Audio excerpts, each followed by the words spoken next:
Hello and welcome to Money Trail with me, Amir Arafat. Today, more bad news for the U.S.-led Western economy. From the sixth consecutive month of double-dip recession in Europe to sequestration inside the United States, biting everything and everyone, from Pentagon civilian employees to Medicare and Medicaid. That is, the Fed keeps pumping $85 billion a month unabated into the economy.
A string of negative economic figures was released this past week, pointing to continuing stagnation in the U.S. in the midst of a worsening slump internationally.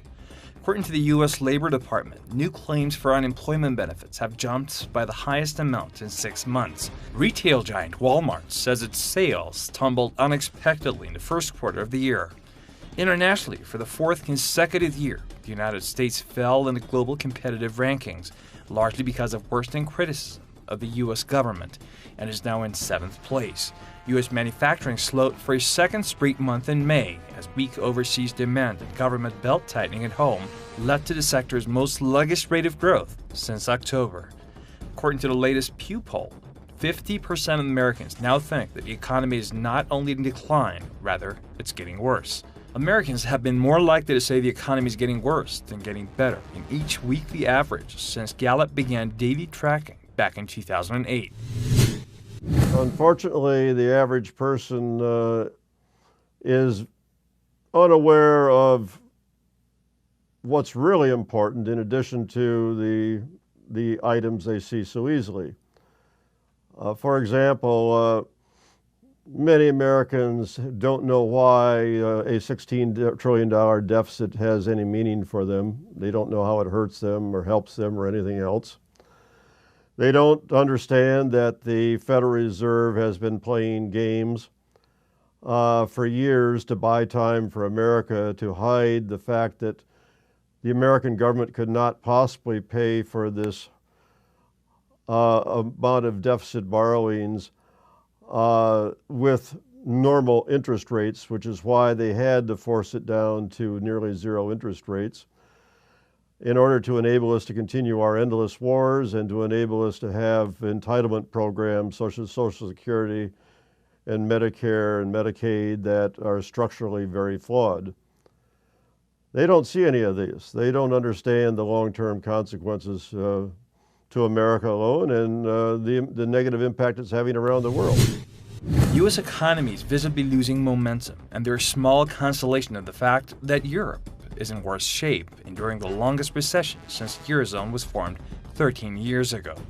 U.S. growth has averaged just 2.2% since the recession officially ended 4 years ago, but that is nothing to write home about since it is barely half the 4.2% average of the 7 previous recoveries, and the prospects are disheartening. The number of people in the U.S. who filed new claims for unemployment benefits grew by 32,000, hitting 360,000 in the week ending May 11th, significantly higher than economists had predicted. According to the Federal Reserve, U.S. industrial production fell last month, registering its sharpest decline in 8 months. American factories, mines, and utilities reduced their output by 0.5% in April, compared to a predicted drop of 0.2%. Federal Reserve Bank of Philadelphia says its economic index for the Mid-Atlantic region fell dramatically in May to minus 5.2 from plus 1.3 in April, indicating an economic contraction. Walmart says its sales at its U.S. stores fell by 1.4% in the first quarter, and visits to its store fell by 1.8%. The drop in sales by the retailer, which sells primarily to working-class people, reflects the impact of falling wages and continuing mass unemployment. The negative figures have prompted commentators to predict a slowdown in U.S. growth in the second quarter of the year, comparable to the last 3 months of 2012, when the economy slowed to a crawl. The real state of the physical economy in the United States is horrible, and it's been on a steady decline for decades, and it's only accelerated under the Obama presidency. The statistics on employment totally are masked by the fact that you've had the largest percentage of people since the keeping of the records who've been removed from the labor force because they've gotten so demoralized that they've either stopped looking for a job, or in the case of many young people, they got out of high school, or they even in many cases got out of college and have been unable to find a job. So the 7.8 or 7.5% figure of unemployment is a gross understatement. And the real level of unemployment in the United States is minimally in the range of 20%. When you look at the age bracket of people in their 20s up to 35 years old, the figure is well over 25%. And 19 million people have left the labor force, even though they are of working age, since 2009, when President Obama came into office. The U.S. economy added 138,000 jobs in March and 165,000 in April, barely enough to keep up with population growth. Despite pockets of strength, the economy as a whole cannot gain a real momentum and enjoy what is called escape velocity. The millions of Americans who are unemployed or underemployed are pessimistic and even frightened about their future. Those who have jobs worry about losing them. Fewer Americans are at work today than in April 2000, even though the population has grown by nearly 30 million people since then. Millions of homes have been foreclosed. The Pew Research Center has reported that a share of Americans calling themselves middle class has declined over the last 4 years from 53% to under 49%, with 50% now saying the economy is simply getting worse. The response of GDP growth to policy stimulus is about half what it usually is, even though the fiscal and monetary stimulus has been the greatest in 75 years. Another factor contributing to the unemployment crisis in the U.S., education or lack thereof. The government now saying, well, there are certain positions available, but not enough skills to match them. That as student debt soars well above $1 trillion, with students defaulting on around $100 billion. Not to mention the tuition fees, well through the roof, making college education unaffordable for many students. I've been a professor now for more than 30 years, and the test scores on examinations have gone down steadily during that period. We have students who don't care. We have universities who simply want to maximize the number of people they graduate. We don't have people ambitious to master learning or trades or anything else. And this is what's behind our failure in building new factories. Is we are desperately trying to bring in workers from overseas. If you see testimony before Congress frequently, the major corporations are lobbying for what they call H-1B visas, which means visas for highly technical trained people. The heads of American corporations know that they're not going to turn around in the short time, if ever, the ambitions and desires of people currently here, unfortunately, and that they have to bring in people from around the world to work here who have the right work ethic. Well, QE1, QE2, and now QE3, that is quantitative easing, the Federal Reserve's buzzword for printing money, or rather printing debt. $17 trillion of federal debt already and adding, well, $85 billion a month, unabated, endlessly. That's pretty much the story right now as we speak. So Ben Bernanke, in fact, they keep pumping all they can into the economy. So if you think the economy is not really that good, imagine what it would be like without $85 billion of debt-based money poured into the economy. But no one actually knows the actual amount of money being pumped. We're hearing things like $85 billion a month. But just a few years back, as all eyes were in U.S. Congress, speaking about around $1 trillion out of the taxpayers' pockets, Bloomberg, after just a few years, figured that it was $7.7 trillion gone out of the taxpayers' pockets. The level of deception would embarrass magicians. In fact, there have even been some claims that some of this quantitative easing funds have gone over to European organizations on top of that. That's not something that the mainstream American media would want the average American to know about. So a lot of things are done in the dark with the idea of deceiving people as to what they're really doing and how bad the situation really is. It's not a stimulus program at all because the banks are receiving $85 billion a month. Really, it's not the banks. It's about 8 of the banks that have been designated as too big to fail. They were bailed out after 2008, and the exact figure that was provided by Neil Barofsky, who was the Inspector General of the TARP program.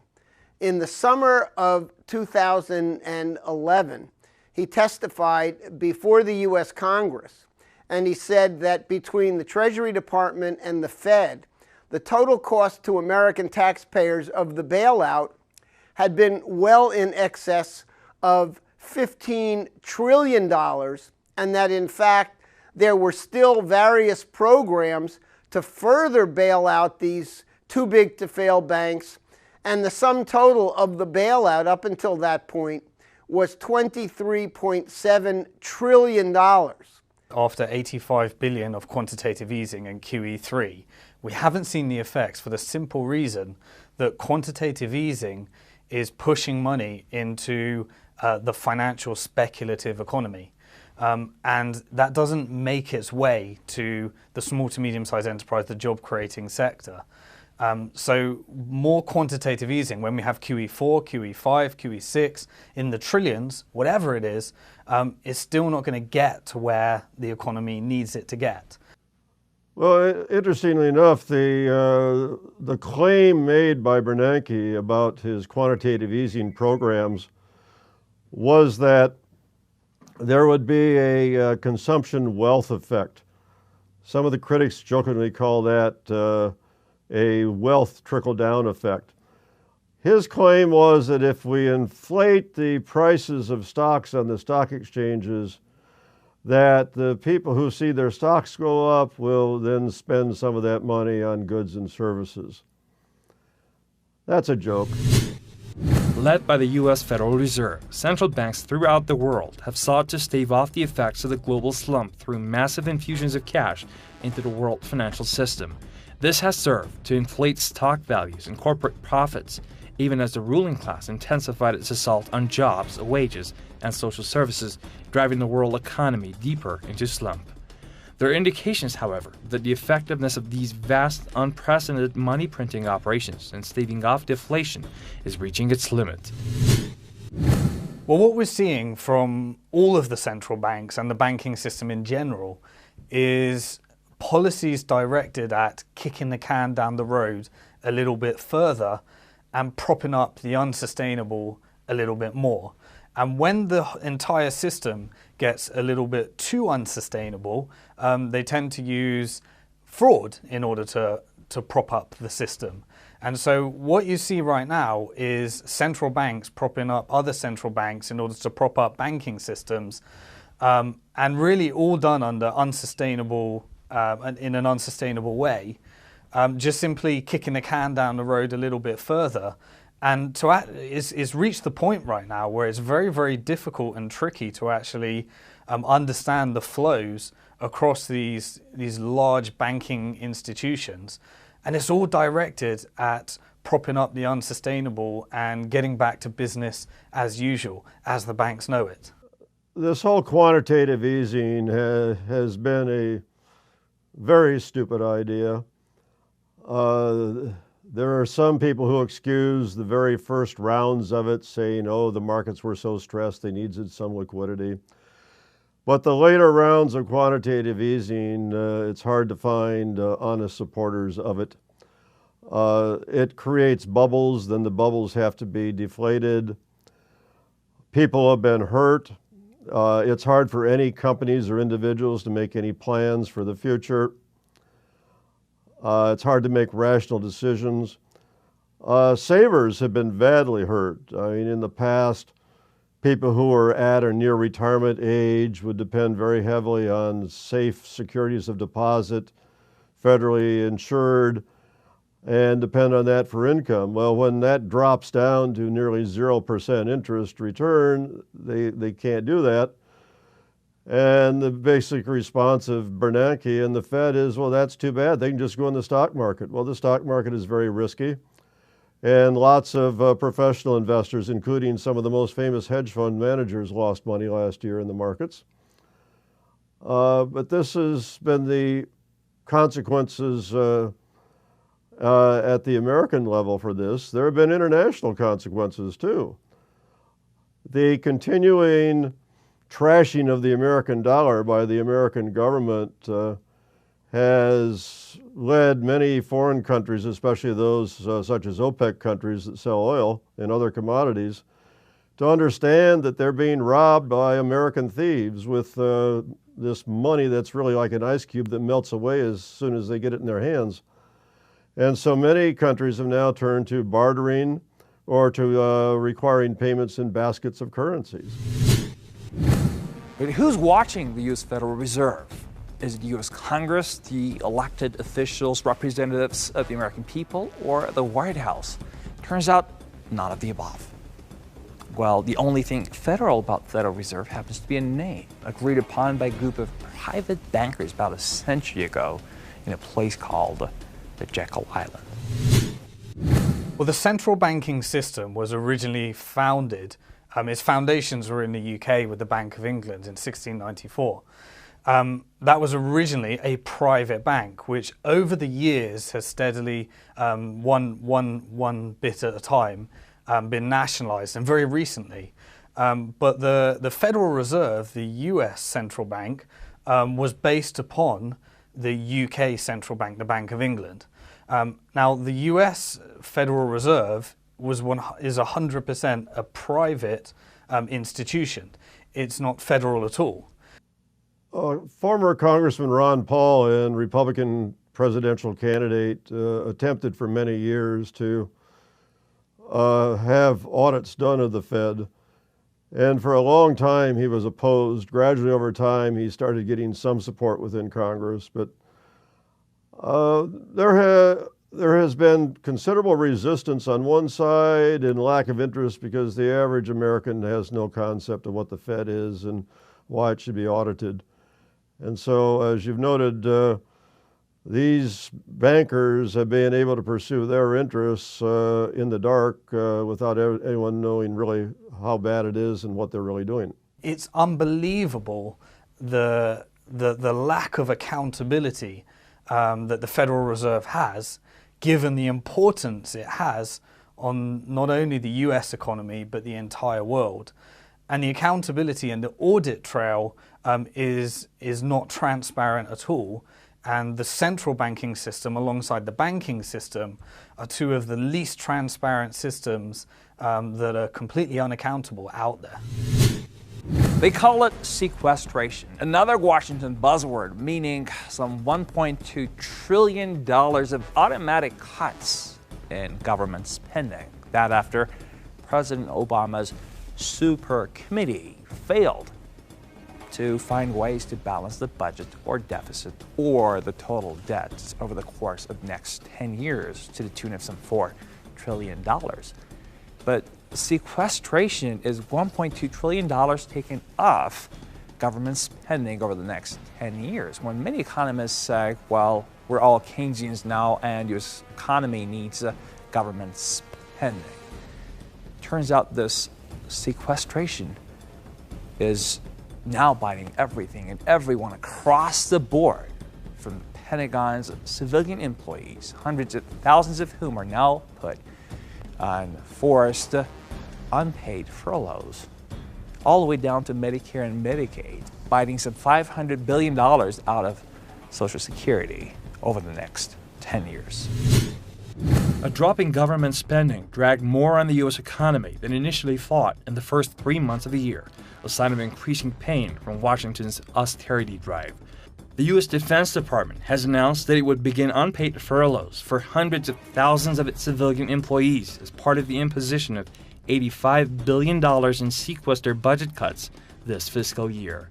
And the Obama administration is preparing a sweeping attack on Social Security and Medicare, proposing to cut a combined total of more than $500 billion from the two programs over 10 years and implement structural changes that will slash benefits for millions of retirees.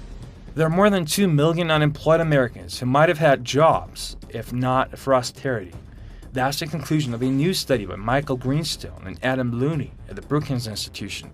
In the 46 months since the Great Recession officially ended, state, local, and federal governments have cut about 500,000 jobs. In contrast, every other U.S. recession since 1970, the government hired approximately 1.7 million people on average. That means the U.S. is an estimated 2.2 million jobs in the hole. The sequestration is really the cherry on top of the sundae. It's caused, as you indicated, 2.2 or so million immediate job losses. Many federal employees are losing 20% of their salaries under this furlough program, and major social safety net programs like Medicaid are being completely gutted through the combination of Obamacare on the one hand and sequestration on the other. These policies are so destructive that the only real way to measure the impact of these policies is by looking at the increase in the death rate among the American people. Because as we look back from a year or two from now, that's going to be the major consequence of these policies. People who are relying on pre-existing medical programs to basically stay alive are finding that those programs have been shut down or drastically reduced, and they can't get the kind of medical care that'll keep them alive. With quantitative easing on the one hand and sequestration on the other, and all the negative news in between, where is all this headed?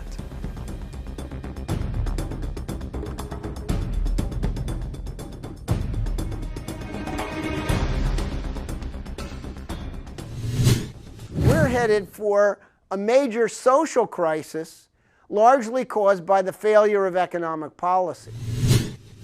America is a country where 23 million households, or some 48 million people, now need food stamps, representing almost 15% of the population and 30% of adults. Add to that some 11 million Americans who live on disability benefits. It is hardly surprising that there is so little incentive to invest in new plants and equipment. Capital spending remains one of the most critical missing links in the tepid recovery of the U.S. The consumer can't seem to pull the economy out of the doldrums anymore. The public is weary of trying to cope with personal and family debt. Personal savings have been gobbled up, and the savings rate is down from 4.7% to 2.6% in the first quarter of this year. Potentially, it leads to mass social unrest and social chaos because the wealth gap has risen so rapidly that the upper 1% income bracket earns more than the lower 50%. And that's an untenable situation. That's a situation that leads towards a social revolution. Well, thank you for watching. Always follow the money trail with me, Amir Arfa.